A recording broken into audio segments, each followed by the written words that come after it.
അസ്സലാമു അലൈക്കും. ബിസ്മില്ലാഹിർ റഹ്മാനിർ റഹീം. കൂട്ടുകാരെ, എല്ലാവർക്കും സുഖമല്ലേ?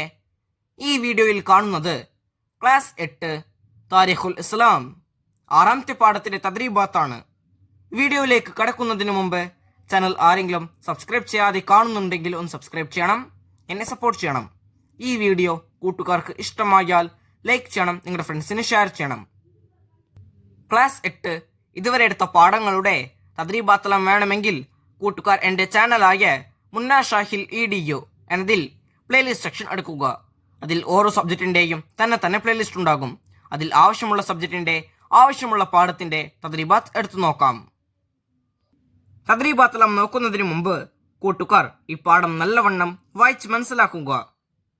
അൽ വഹദത്തു സാദിസ ആറാമത്തെ പാഠം, പരിഷ്കരണം, വസീയത്ത്, വഫാത്ത്. തദ്രീബാത്തിൽ ഒന്നാമത്തെ പ്രവർത്തനം, ശരിയുത്തരത്തിന് നേരെയുള്ള വൃത്തത്തിൽ ശരി അടയാളപ്പെടുത്തുക. ഓരോന്നിനും 3 ഓപ്ഷൻസ് കൊടുത്തിട്ടുണ്ടാകും. ശരിയുത്തരത്തിൽ ടിക്ക് മാർക്ക് അടയാളപ്പെടുത്തണം. 1. അബൂബക്കർ റളിയല്ലാഹു അൻഹു ഇറാഖിൽ നിയമിച്ച സൈന്യാധിപൻ. ഓപ്ഷൻസ്: ഖാലിദ് ബിനുൽ വലീദ് റളിയല്ലാഹു അൻഹു, സഅദ് ബിൻ അബി വഖാസ് റളിയല്ലാഹു അൻഹു, അൽ മുസന്ന ബിൻ ഹാരിസ റളിയല്ലാഹു അൻഹു. ശരിയുത്തരം അൽ മുസന്ന ബിൻ ഹാരിസ റളിയല്ലാഹു അൻഹു. 2. അബൂബക്കർ റളിയല്ലാഹു അൻഹുവിന്റെ സന്താനങ്ങൾ. ഓപ്ഷൻസ്: 3, 6, 4. ശരിയുത്തരം 6. അടുത്ത പേജ് നോക്കൂ. 3. അബൂബക്കർ റളിയല്ലാഹു അൻഹുവിന്റെ ജനാസ നിസ്കാരത്തിന് നേതൃത്വം നൽകിയത്. ഓപ്ഷൻസ്: ഉസ്മാൻ റളിയല്ലാഹു അൻഹു, അലി റളിയല്ലാഹു അൻഹു, ഉമർ റളിയല്ലാഹു അൻഹു. ശരിയുത്തരം ഉമർ റളിയല്ലാഹു അൻഹു. അടുത്ത പ്രവർത്തനം പൂരിപ്പിക്കുക. 1. അബൂബക്കർ റളിയല്ലാഹു അൻഹു അറബ് നാടുകളെ ഡാഷ് സംസ്ഥാനങ്ങളാക്കി തിരിച്ചു. ഇവിടെ പൂരിപ്പിക്കേണ്ടത് 11. അബൂബക്കർ റളിയല്ലാഹു അൻഹു അറബ് നാടുകളെ 11 സംസ്ഥാനങ്ങളാക്കി തിരിച്ചു. 2. അബൂബക്കർ റളിയല്ലാഹു അൻഹു ഷാമിലെ സൈന്യാധിപനായി ഡാഷിനെ നിയമിച്ചു. അവിടെ പൂരിപ്പിക്കേണ്ടത് ഖാലിദ് ബിനുൽ വലീദ് റളിയല്ലാഹു അൻഹു. അബൂബക്കർ റളിയല്ലാഹു അൻഹു ഷാമിലെ സൈന്യാധിപനായി ഖാലിദ് ബിനുൽ വലീദ് റളിയല്ലാഹു അൻഹുവിനെ നിയമിച്ചു. 3. ഹിജ്റ 13-ാം വർഷം ഡാഷ് മാസം 7-ന് അബൂബക്കർ റളിയല്ലാഹു അൻഹു രോഗബാധിതനായി. അവിടെ പൂരിപ്പിക്കേണ്ടത് ജുമാദൽ ആഖിറ. ഹിജ്റ 13-ാം വർഷം ജുമാദൽ ആഖിറ മാസം 7-ന് അബൂബക്കർ റളിയല്ലാഹു അൻഹു രോഗബാധിതനായി. 4. ഹിജ്റ ഡാഷാം വർഷത്തിലാണ് അബൂബക്കർ റളിയല്ലാഹു അൻഹു വഫാത്തായത്. അവിടെ പൂരിപ്പിക്കേണ്ടത് 13. ഹിജ്റ 13-ാം വർഷത്തിലാണ് അബൂബക്കർ റളിയല്ലാഹു അൻഹു വഫാത്തായത്. 5. നിർബന്ധ ബാധ്യത നിറവേറ്റുന്നതുവരെ ഡാഷ് അള്ളാഹു സ്വീകരിക്കുകയില്ല. അവിടെ പൂരിപ്പിക്കേണ്ടത് സുന്നത്ത് കർമ്മം. നിർബന്ധ ബാധ്യത നിറവേറ്റുന്നതുവരെ സുന്നത്ത് കർമ്മം അള്ളാഹു സ്വീകരിക്കുകയില്ല. അടുത്ത പ്രവർത്തനം ഉത്തരം കണ്ടെത്താം. 1. അബൂബക്കർ റളിയല്ലാഹു അൻഹു നിയമിച്ച അമീറുമാരുടെ ബാധ്യതകൾ എന്തെല്ലാമായിരുന്നു? ഉത്തരം: നിസ്കാരത്തിന് നേതൃത്വം നൽകുക, പ്രശ്നങ്ങൾക്ക് തീരുമാനമുണ്ടാക്കുക, ശിക്ഷാ നടപടികൾ നടപ്പിലാക്കുക എന്നിവയായിരുന്നു. 2. ഷാം, ഇറാഖ് എന്നിവിടങ്ങളിലെ സൈന്യാധിപന്മാരുടെ പ്രത്യേകത എന്ത്?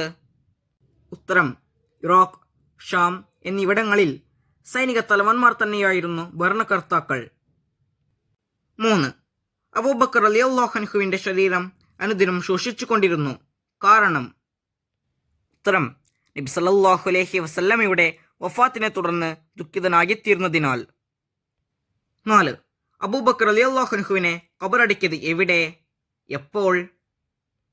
ഉത്തരം: നബി സല്ലല്ലാഹു അലൈഹി വസല്ലമയുടെ തിരുച്ചാരത്ത് ആയിഷ റളിയല്ലാഹു അൻഹയുടെ റൂമിൽ ചൊവ്വാഴ്ച രാവിൽ. അടുത്ത പ്രവർത്തനം ഉപന്യസിക്കുക. 1.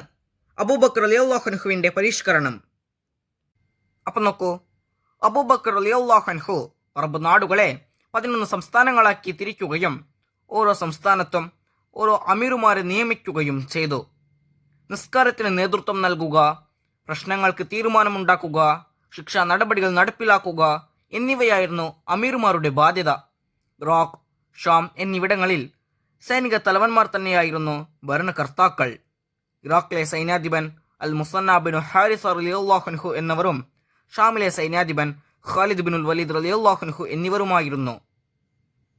ഉപന്യസിക്കുക എന്നതിൽ രണ്ടാമത്തത് അബൂബക്കർ റളിയല്ലാഹു അൻഹുവിന്റെ രോഗവും വസിയ്യത്തും. അപ്പം നോക്കൂ, നബി സല്ലല്ലാഹു അലൈഹി വസല്ലമയുടെ വഫാത്തിനെ തുടർന്ന് ദുഃഖിതനായിത്തീർന്ന അബൂബക്കർ റളിയല്ലാഹു അൻഹുവിൻ്റെ ശരീരം അനുദിനം ശോഷിച്ചുകൊണ്ടിരുന്നു. ഹിജ്റ 13 വർഷം ജുമാദൽ ആഖിറ 7 അദ്ദേഹം രോഗബാധിതനായി. പനിയായിരുന്നു രോഗം. 15 ദിവസം പനി ബാധിതനായിട്ട് കിടപ്പിലായി. ഉമർ റളിയല്ലാഹു അൻഹുവാണ് പ്രതിനിധിയായി പള്ളിയിൽ നിസ്കാരം നിർവഹിച്ചത്. മരണം അടുത്തതായി ബോധ്യപ്പെട്ടപ്പോൾ പ്രമുഖ സ്വഹാബിമാരുമായി കൂടിയാലോചന നടത്തി തൻ്റെ ശേഷമുള്ള ഖലീഫയായി ഉമറുൽ ഫാറൂഖ് റളിയല്ലാഹു അൻഹുവിനെ നിശ്ചയിച്ചു. അദ്ദേഹത്തിന് വേണ്ടി ഉപദേശങ്ങൾ നൽകി. ഉപദേശങ്ങളുടെ കൂട്ടത്തിൽ ഇപ്രകാരമുണ്ടായിരുന്നു: ഞാൻ താങ്കളെ റസൂലുള്ളാഹി സല്ലല്ലാഹു അലൈഹി വസല്ലമയുടെ അനുജനന്മാരുടെ മേൽ ഖലീഫയാക്കിയിരിക്കുന്നു.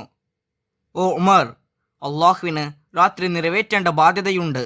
അത് അവൻ പകലിൽ സ്വീകരിക്കുകയില്ല. അള്ളാഹുവിന് പകൽ നിറവേറ്റേണ്ട ബാധ്യതയുണ്ട്. അത് രാത്രി അവൻ സ്വീകരിക്കുകയില്ല.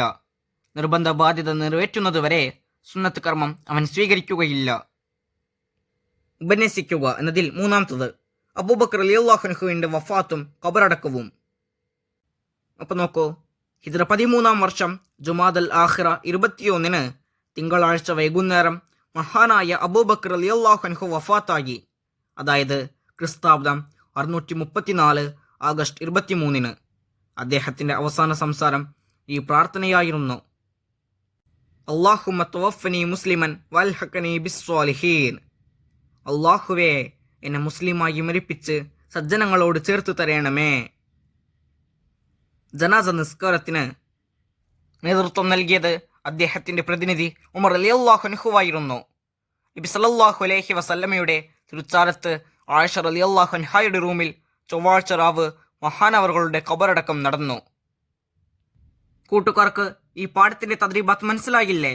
ഇൻഷാ അല്ലാഹ് അടുത്ത സബ്ജക്റ്റുമായി നമുക്ക് വീണ്ടും കാണാം. അപ്പോൾ എല്ലാവർക്കും ഒരിക്കൽ കൂടി അസ്സലാമു അലൈക്കും വറഹ്മത്തുള്ളാഹി തആല വബറകാതുഹു.